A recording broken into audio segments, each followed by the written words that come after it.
Chef Julia Dunaway, and today I'm going to be making Thanksgiving sides. But my sides are plant-based, no oil, healthier versions of probably the sides you're used to having on your Thanksgiving table. And I did write an ebook about this a year or so ago called Plant-Based Holiday Table. And these recipes are out of my ebook. However, I've gotten better at making this kind of food in the past year. So I've added a few things to my recipes. So I've actually improved them a bit. So if you have that ebook and you say, well, that recipe's different, it is different because people change and you improve, and that's what it's all about. So if I add some new things or even change from what I plan to do today, that's okay, because sometimes I get inspired and I just do things differently. The first thing we have to do is get the topping ready. So on green bean casseroles, the typical topping that people are used to is some kind of fried onion rings, like the kind that come in a can. Not that great, huh? And so instead of having that, I'm going to use my mandoline and I'm going to make some red onions really thin, super thin slices of red onion. And I'm going to get these in the oven, in a hot oven. It's a 425-degree oven. So they get really, really crispy.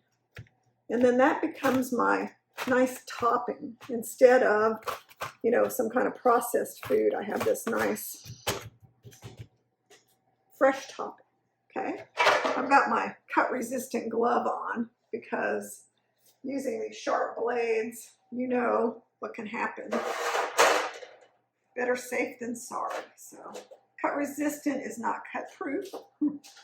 You could still get cut, but it's not as severe or likely.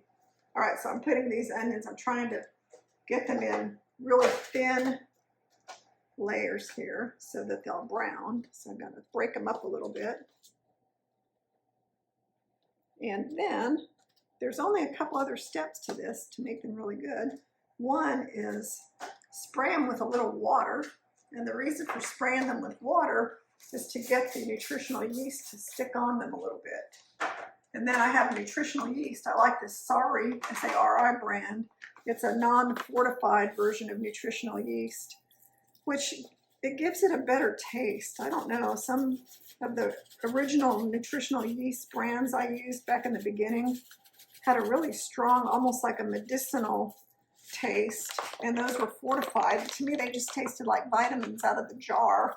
So then I never did like them, and so then I was reluctant to use nutritional yeast. Well, now that I've got one that I like, I use it all the time. So these go in the 425-degree oven.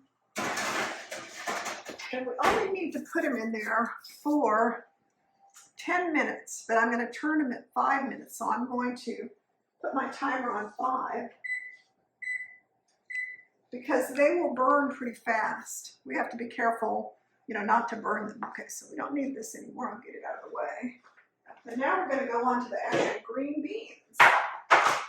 So I use fresh green beans. These are all my beautiful ingredients for this recipe. I'm using some fresh green beans, using some really nice shallots. Let's get one of these out of here.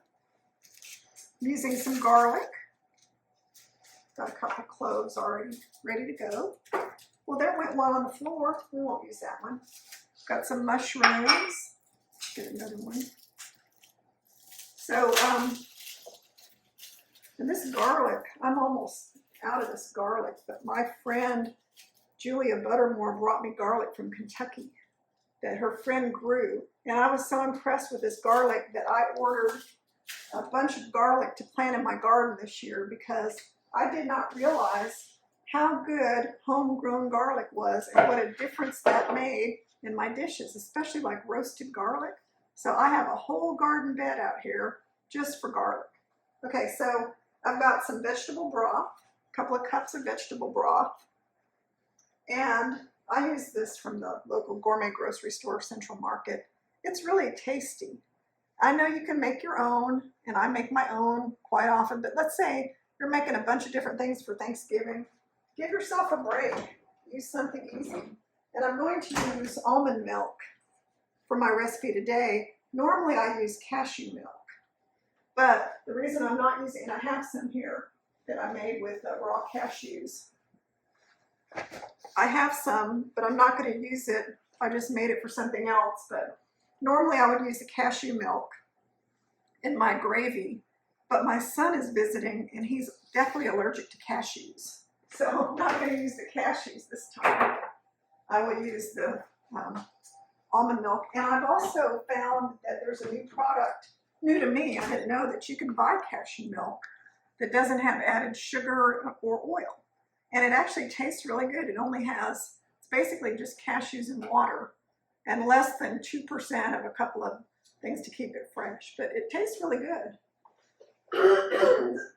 Excuse me. So I never used any kind of packaged product before for cashew milk because usually they would have added oil, but this one doesn't. Okay, so let's talk about our green beans because we're going to get them in the water. The green beans, when you buy them, they have a stem end and then they have an end. And I've seen people take off both parts of their green bean, but you really don't have to. If you look at the green bean, the stem is the part you need to pinch off because that part's hard and inedible, but the end is just a little curly Q and it's perfectly edible and it looks pretty.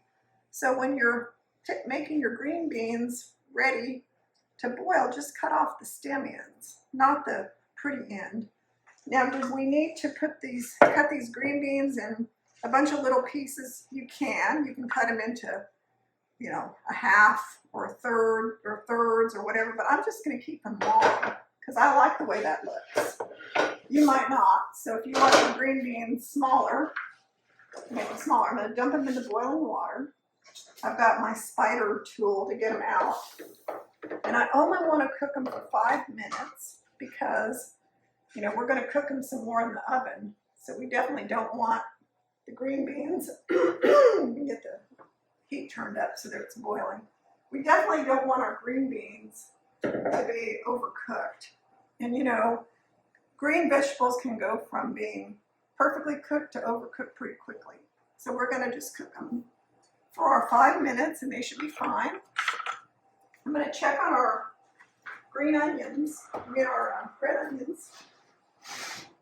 It's almost 5 minutes and they aren't getting burnt, which is good. In fact, they look pretty good. So I'm confident that I can put them in for 5 more minutes and they're not going to burn. Because that's the main thing, is we don't want burnt onions. And the reason that concerns me is, oops, I've made this before and overdone the onions, so. All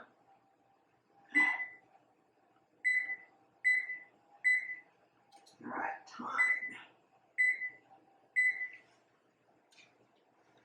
So this is cooking. It hasn't quite come back to a boil, but I'm going to time it for 5 minutes, and I'm going to keep an eye on that. And in the meantime, what we're going to do when we make this green bean casserole is it has a sauce. So I know probably many of you have eaten green bean casseroles in your lifetime that were made with things that we won't mention, like things from a can, right? That, you know, that's what you had, so that's what you used. So we're not going to make the traditional green bean casserole with all the canned ingredients. We're going to make our own sauce. And I grew up eating the one. I made it for my kids. In fact, the reason I even came up with this recipe is, you know, I still make Thanksgiving food for my family. That shallot, it's not the best one. I still make Thanksgiving food for my family, even though mine is plant-based. And I always ask them, you know, what do you want me to make for Thanksgiving? So one of my kids, my son, the oldest son, he's always asking for green bean casserole. But he remembers the old green bean casserole, the one that I would never make now. And so I thought, well, I got to come up with a way to make this green bean casserole that he likes, but not have, you know, canned cream of mushroom soup, canned onion. I don't remember what else it had in it. I think it had cheese, shredded cheese or something, all fat, real fatty dairy. So I came up with this one, and he likes it. He says he likes it. You know, maybe he just says that to make me feel good. This is my shallot. Remember I showed you the shallots they're kind of oniony. They look like a dark colored onion, but the reason people like shallots is because when you cut them up, they're very small. They're kind of finer and smaller than onions. Okay, how are we doing on time? We still have 3 minutes. And I'm just going to chop these, get them in my skillet. So, you know, one of the reasons people feel so lousy after a holiday meal, they feel like they have to collapse on a chair, the couch somewhere, is because the meal is so rich. There's, you know, too many different kinds of fats and cream sauces and gravies, and everything is just full of whatever butter, fat, oil. So, you know, in an effort to keep that down a little bit, we can still have a good tasting sauce, but it doesn't have to have a lot of butter and cream. So these are my garlic cloves. I put my shallot in here. I'm going to put a couple garlic cloves in here. My green beans are still cooking. They're doing fine. Remember, if you cut the hard end off your garlic and then you just smash it, it will come right out. Yep. There are our red onions, topping for our casserole. Get that out. Okay, that's about how I want it. They're starting to cook. They could be a little crispier. Actually, I think I'm going to leave them in for a couple more minutes. I can tell they're cooked, but they're not very cooked. And I'm after just a little crispiness. But my green beans are not quite ready, but they're almost there. A couple more minutes. I like it when they get this nice bright color, but if they're too bright and too undercooked, they don't taste very good. And I have had people tell me that they like their green beans well done, especially Southerners. And that was kind of like my grandmother is from Hickory, North Carolina. And when I was growing up, my grandmother, she grew vegetables and she made old-fashioned Southern vegetables. And she cooked green beans all day. And so my mother, who was Japanese, came from the school of thought where you cooked green beans for 5 minutes. So here's my mother saying, you know, oh, those green beans, aren't they ready? They've been cooking for 10 minutes. And my grandmother says, oh no, we cooked the green beans all day. Because probably they were tough, but you know, my mother didn't know. She was used to having kind of fresh young green beans, I guess. She had no idea that people in America cook stuff for so long. Okay, our 5 minutes is up on here. We're going to let our shallot and garlic cook for a little bit. And I think I'm going to put a little water in there. I'm going to use some of my green bean water. So it's not going to stick while I'm messing around with this. Okay. Timer off. So I'm going to get the green beans out of here and just put them in my colander and set them aside, and I'll continue making the sauce. We don't really have to plunge these in ice water. I know that's a common step taken in a lot of recipes to stop the cooking, but you know, we're going to cook these some more. We're going to cook them in a casserole, so it's okay if they're not, you know, perfectly bright green like you would use in a salad. But if we took one of these green beans and we, you know, took a bite of it, it should taste still kind of tender, crisp, not too done, because remember, we're going to cook it for another 15 or 20 minutes in the oven. So we don't want it to be perfectly cooked now. So what I'm going to do with these, they're drained. I'm going to put them in my casserole dish that I'm going to be using. So now they're ready to go for the casserole while I'm making the sauce. And my oven is going to be at 400. So I'm going to cancel this time and do 400.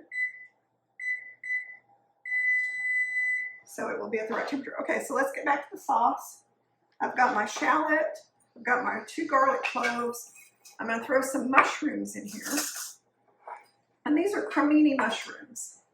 Cremini mushrooms, they're brown. They're like baby portobello mushrooms. You don't have to use Cremini mushrooms. Sometimes they're hard to get. They're not always at the store. I'm cutting the very bottoms of the stems off because sometimes they tend to get tough and brown. If you can't find cremini mushrooms, you can use white mushrooms. So the purpose of this is we're making our own sauce instead of using a can of mushroom soup or whatever is usually used. And I'm just going to slice the mushrooms, but then I'm going to chop them a little bit because you don't want them to be too prominent. And I'm going to hurry up and get them in here in my skillet. And it doesn't take long to make this sauce. But it makes all the difference in the world. And in a second, I'm going to check on my onions and get them out of the oven. First, I'm going to get these mushrooms in the pan. All right, so I'm just going to run my knife across them so they're more chopped than sliced. That's all I need to do. I'm going to get them in the pan. I'm going to turn the heat up a little bit in the pan so that it cooks them a little bit more. And then I'm going to get these onions out of here. Okay, there we go. That's what I was looking for. Now we have some little crunchy bits. So that's what you're looking for. You want them to be a little bit dry, or you can see some of the edges are crispy. And that gives it that flavor that I'm looking for, because these are just the topping of the casserole. Okay, so I'm going to set these down over here.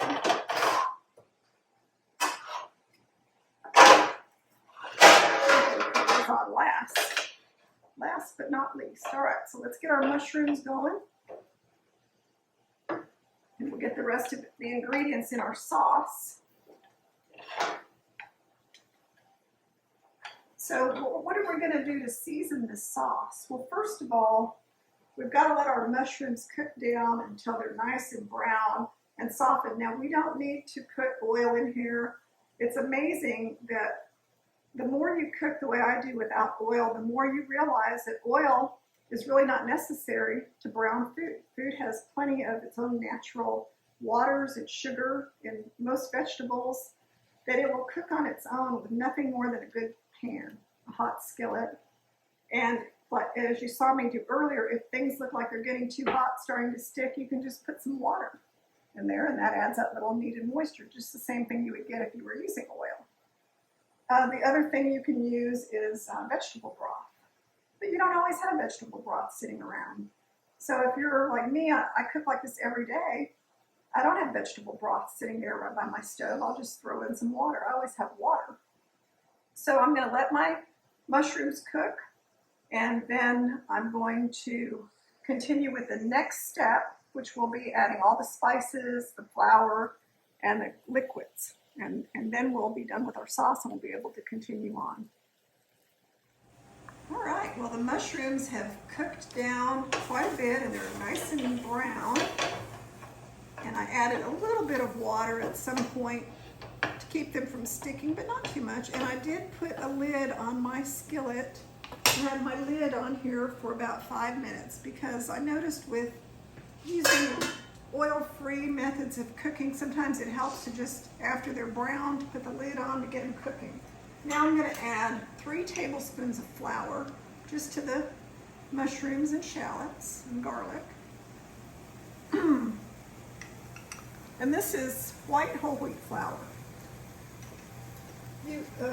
Most recipes for gravies and sauces will specify using all-purpose flour, but I'm trying to use whole foods, so I try to use whole grains as well. So this is a white whole wheat flour. You could use whole wheat pastry flour. Sometimes I use brown rice flour, and I'll be using that in my gravy. But this is what you do. You put it on the mushrooms and shallots and garlic and just cook it briefly. And then we're going to start adding some liquid. I'm going to start with my 2 cups of vegetable broth, vegetable stock. My heat turned up a little bit. Got to bring it to a boil and then let it simmer and cook for a few minutes.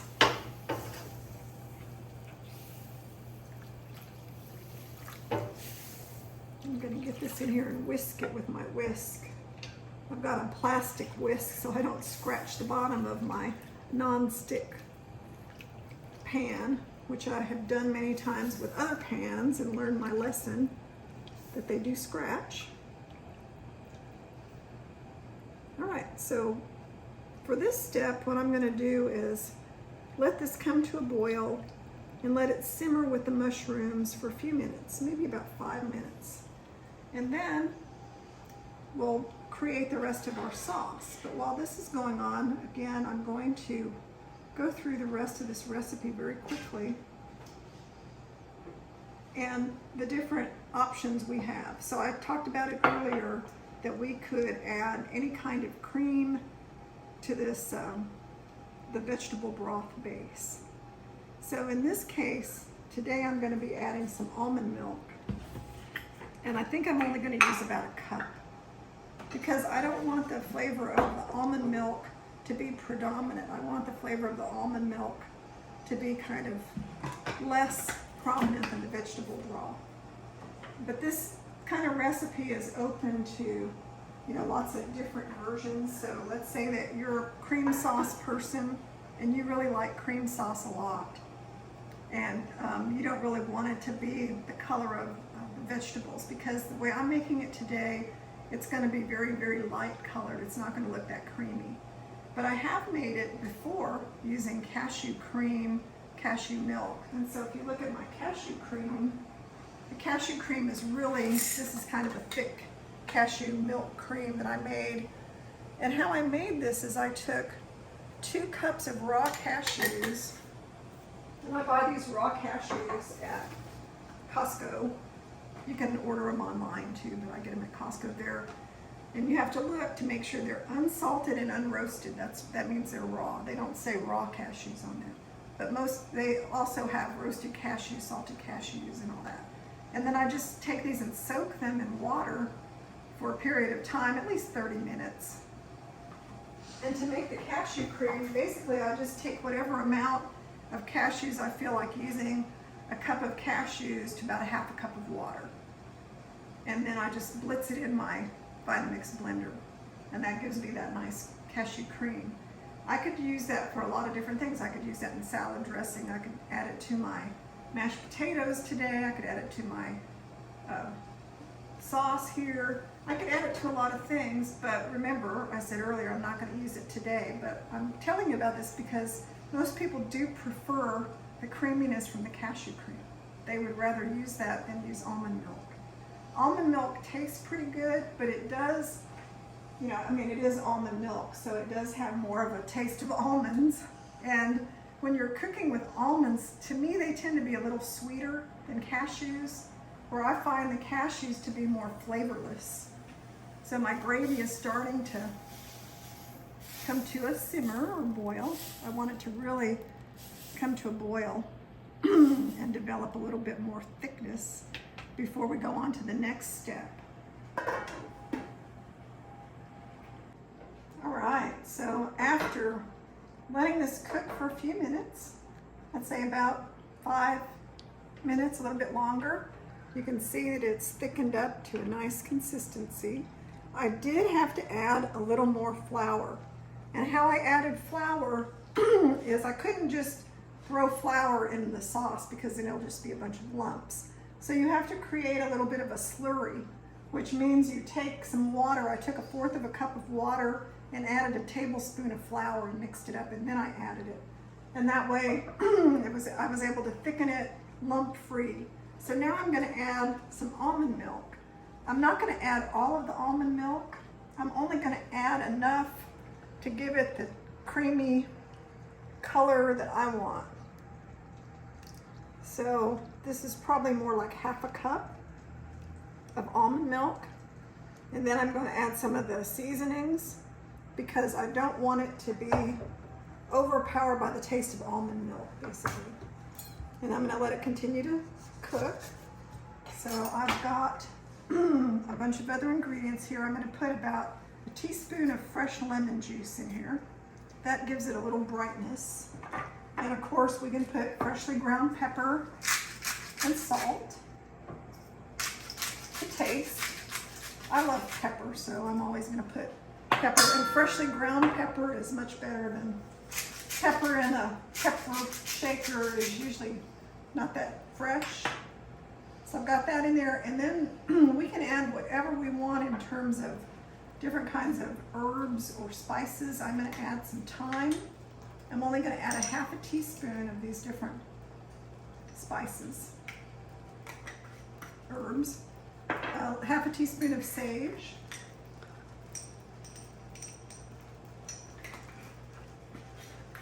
I could add, I'll add a little paprika, half a teaspoon of paprika. Paprika always gives things a nice color.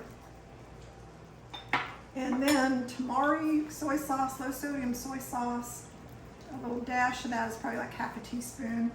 That kind of blends that little savory, umami kind of sensation that you get. And also you get that from the mushrooms, so then it becomes, you get the richness that you're looking for in a holiday dish.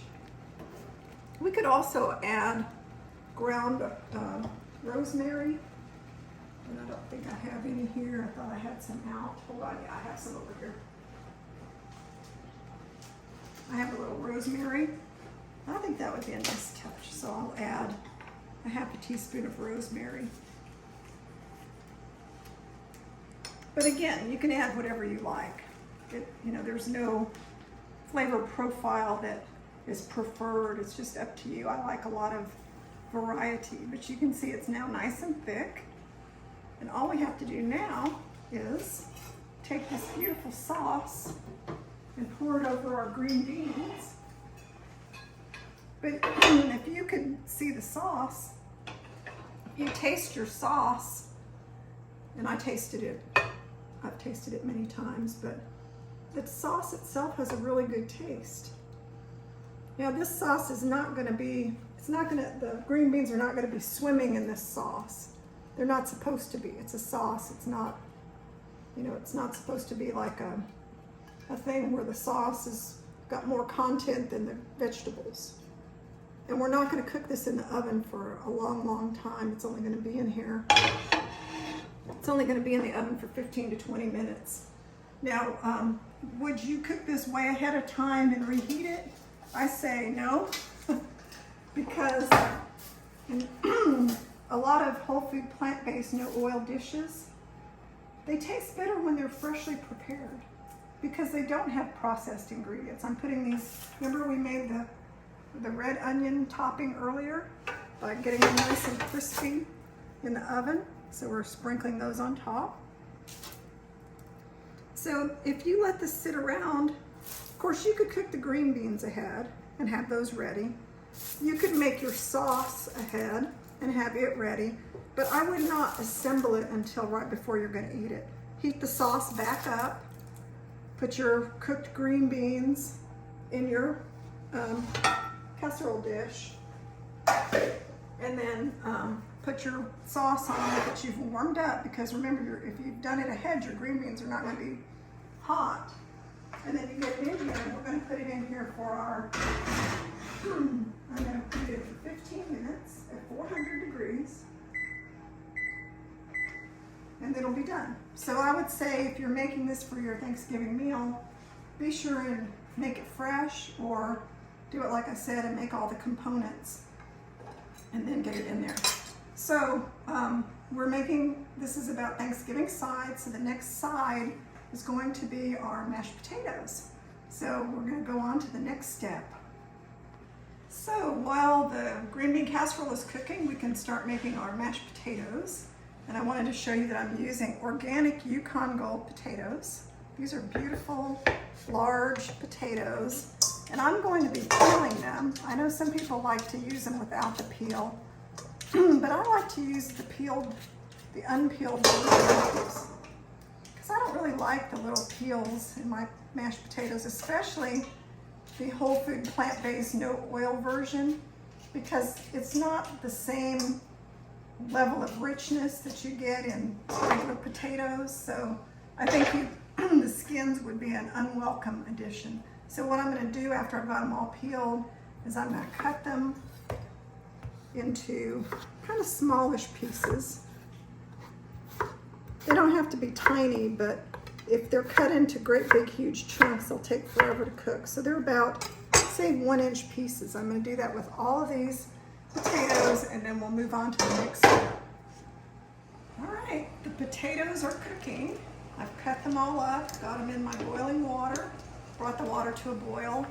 You can see they're all about 1-inch pieces. And I'm going to reduce this to a simmer and let it cook with the cover just kind of cocked a little bit. And it takes about 20 minutes for the potatoes to cook all the way through. So I'll check them here in a few minutes. We don't want to be in a hurry because if the potatoes are not completely cooked, they won't go through the ricer. They'll have little tiny lumps. I've done that before, trust me, you don't want that.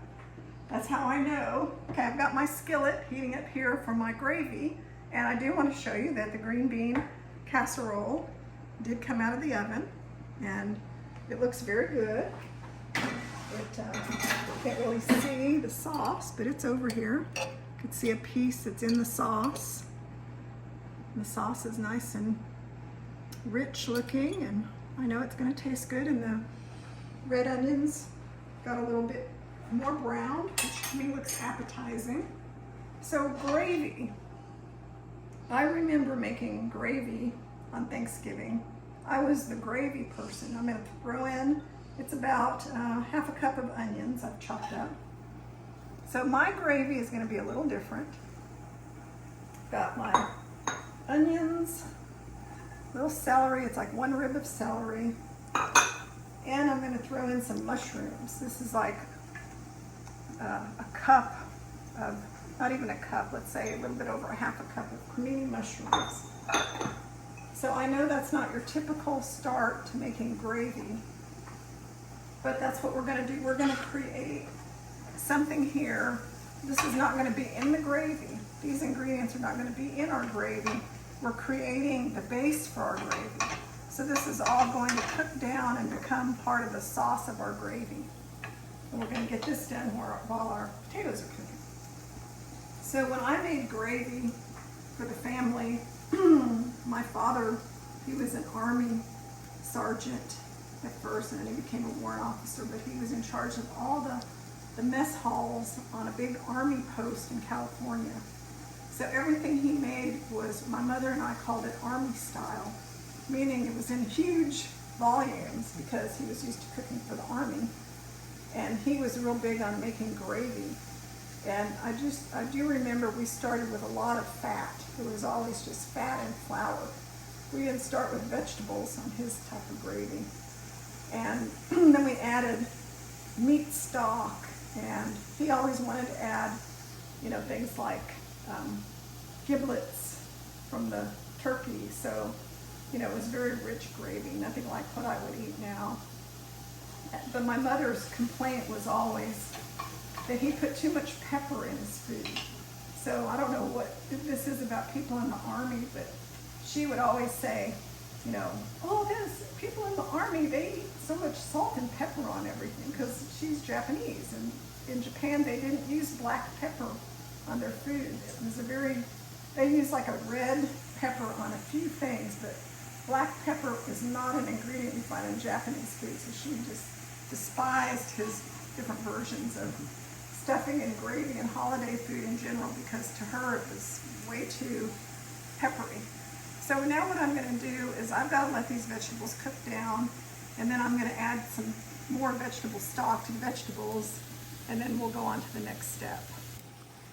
All right, well, my mushrooms, celery, and onions are now cooked down quite a bit. You can see where they've gotten some nice little brown areas. And I didn't add any water this time. There was plenty of water in the mushrooms, I guess. But I am going to add my stock, a couple of cups of vegetable stock, 2 1/4 cup to be exact. Then I'm going to let this cook and add some other ingredients to it. So, as I said, I'm going to have this strained out so that we're not going to have all these solid ingredients in our final broth, in our final gravy. our gravy is going to have some other ingredients as well. So while I just bring this back to a boil, and I'm just going to cook it briefly, we'll check on our potatoes and see how they're doing while this is coming back to a boil. So really what I'm trying to do is infuse my broth with more flavor with the carrots, with the peppers, with the celery, onions, and mushrooms. Okay, so how do you check your potatoes? Here's how we're going to check our potatoes. Take a fork, you know the expression fork tender, and we take it out and we see if we can, and the real way to know is, sometimes you take it out and you think, oh, it's fork tender, I took it out and you know the fork went right through it, but the only way to really know is to kind of smash it. And even though that feels tender, it's really hard to smash and it's still really dry. So no, I don't think that's quite ready, because I know in past experience if I tried to rice this potato, it's not going to be creamy smooth. It's going to be still a little bit too hard. It's not going to be what I want it to be. Okay, so I got my broth here. And I'm going to go ahead and prepare this for my gravy. Now, you could let this go for a little bit longer. I'm kind of speeding it up because I want to get done with this project and get my gravy thickening up. So I'm going to go ahead and put it through a strainer. I'm going to strain out all the solids because I really don't want those in my gravy. So I'm just going to put it through this. And could you use these other ingredients? Sure, you could use them to flavor a vegetable dish. And actually, if you made this before you made the green bean casserole, you could probably put this in your green bean casserole. But I wasn't thinking that far ahead, so I didn't do that. Okay, so we're just going to use that in our gravy. What else are we going to put in our gravy? Well, let's see. Let's try a different pot. We're going to definitely put our nicely infused broth in here. Get the heat up. And we've got to thicken our gravy. So what do you thicken gravy with? The typical method for making gravy, the old-fashioned way, is of course heat up some oil, add flour to the oil, and all that stuff. Well, we're not going to do that because we're not using oil. So we're going to just take our flour, and this is 1/4 of a cup of brown rice flour, and I'm going to turn this on high, and I'm just going to whisk this brown rice flour right into that vegetable stock. It's 1/4 of a cup, but I'm going to whisk it because I want it to dissolve and not clump up, and it works fine when you've got something hot and wet with this kind of flour, any kind of flour. As long as you whisk, don't let it sit around, because you know what will happen if you let it sit around, it will start to clump up really fast. So what are we going to flavor our gravy with? This is like the simplest recipe, really. And let's say that you didn't really have time to mess around with sauteing the onions and the mushrooms and the celery. You could have skipped that and just put vegetable broth in your pot and added the flour, bring it to a boil, add some different seasonings, and you would be good to go. But I wanted to infuse it with a little bit more flavor. So now we can add some herbs and spices. We can add a little bit of, and I don't even have the amounts, I just do it by taste, 1/4 of a teaspoon of thyme. And this is all based on what you like. Just a little, like, let's say 1/4 of a teaspoon of sage. You could use poultry seasoning. I have some poultry seasoning here that you buy already made. I'm not going to use it because I'm using what's in poultry seasoning, which is sage, thyme, rosemary, things like that. I'm going to use about 1/4 of a teaspoon of onion powder, a little garlic powder, and my vegetable stock has a little salt, so I'm probably not going to add a lot of salt. But you see how that thickened up very quickly? And I guarantee you it will have really good taste. because we started out with those fresh vegetables. I have some salt here so I can add salt to taste. I do like to add tamari, which is a traditionally brewed way of making soy sauce, but it's a little bit richer. It has more umami. You don't need very much, so like 1/4 of a teaspoon. We could also add some of that lemon that we used in our last dish in our sauce. I think the little lemon doesn't hurt. I didn't have that in my recipe, but I see it sitting there. I think it would be a good addition. But in that amount of time, see how our gravy went from just some simple broth to this nice rich looking gravy. And then furthermore, what we can do is we can taste it and we can add salt or whatever. Oh, it's hot. Yeah, I think it could use a little salt and pepper. But other than that, it's pretty good. I'm going to turn it down to really low so it'll just simmer. I'm going to add a couple of pinches of salt and some nice freshly ground pepper. Okay, so let's say that you like the solids and you really wanted to have these solids in your gravy. If you really wanted to, you could put these back in, part of them, the onions and the mushrooms. I don't really like that in my gravy, but if you didn't want to waste that and put it back in there, I think for the holidays I would probably keep it nice and smooth because you're going to be using it with different things. But this is a really good gravy for just plant-based eating, because a lot of people grew up eating things like potatoes and gravy, and they're always looking for a way to capture their old tastes of potatoes and gravy, and this one works really well. Okay, we're going to check on our potatoes and get them done. Oh, so now when I try to lift one out, it just is almost impossible to pick out of the pan because it's so soft. And when I take my fork, you see how there was no give at all? It just immediately smashed down. So the difference between done and underdone is, see how these are kind of hard and granular, but these over here are nice and soft, silky smooth. So that's what you want. We'll put the smooth ones back in, but we'll leave the hard ones out. So I'm going to put this through the colander, and then we'll start ricing our potatoes, which is very fast.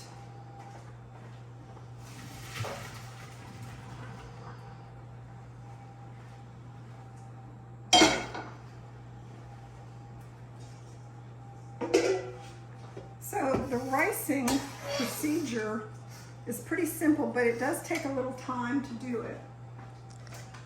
And you could mash the potatoes if you don't want to get involved in this whole process of ricing them.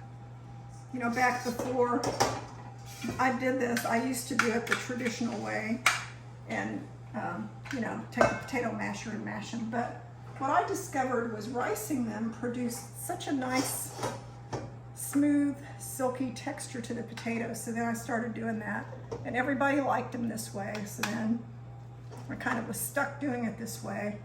So you load up your ricer with the potatoes, and it has this little press, and then you basically press it, put some muscle into it because it doesn't come out easily. So you have to really press it to get all the potatoes out. And then you just start again. And we do this until we've got all the potatoes riced, and then we'll go on to the next step.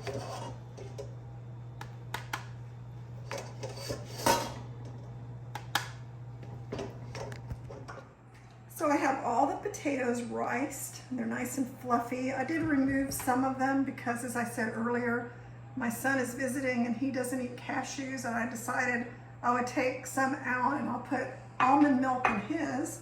But since I worked so hard to make this beautiful cashew cream, I'm going to go ahead and add it to the ones I made today in the big bowl.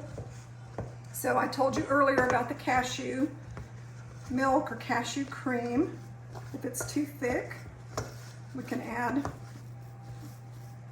You could add some water to it, but the cashew cream that I use is a little thick. I kind of like it like that because we're going to be putting gravy on these potatoes, so we don't want them to be thin. Okay, and then we're going to add some salt and pepper. So like I said, this is a really simple dish. It's just really good quality potatoes, the organic Yukon Gold potatoes, cooked perfectly so they're not undercooked, and so that you can put them through the ricer. That's the main thing, is we want them cooked all the way, because sometimes you think that potatoes are ready, and then when you put them in the ricer, you find out that they weren't ready at all, and then they turn into these little hard pellets. So we don't want to do that. Okay, so there's our nice, soft, creamy potatoes. And then what we're going to do is we're going to plate this up. So I have my little Friendly Village plate that I would use for my Thanksgiving, and my sides that I made for you today. We have our potatoes with some of the gravy, our delicious vegetarian or vegetable gravy, vegetable-based gravy. Has good aroma. And then we have some of our green bean casserole. Don't need a lot. That looks good. Oh, and then another thing that I made, I didn't make a recipe today, but I have this in my plant-based holiday table ebook that I showed you earlier, and it's in a lot of my ebooks. It's just a version of tofu. So it's a tofu roast kind of a dish that looks like ham, but doesn't taste like ham.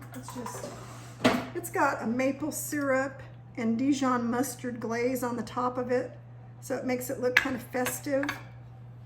And it goes really well with the mashed potatoes and gravy and the green bean casserole. So this video was just about making sides. And I think if you could see this, you could think about how for your Thanksgiving dinner you can have the green bean casserole, the mashed potatoes with the gravy, whatever else you're making, some cranberry sauce, sweet potatoes. I usually make all those things. Let's taste this.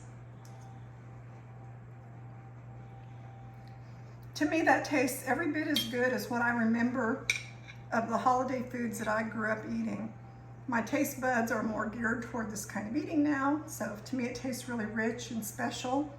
But I think if you make these things using the best ingredients you can find, take your time, use plenty of good vegetables, you could really enjoy your plant-based, no oil Thanksgiving sides.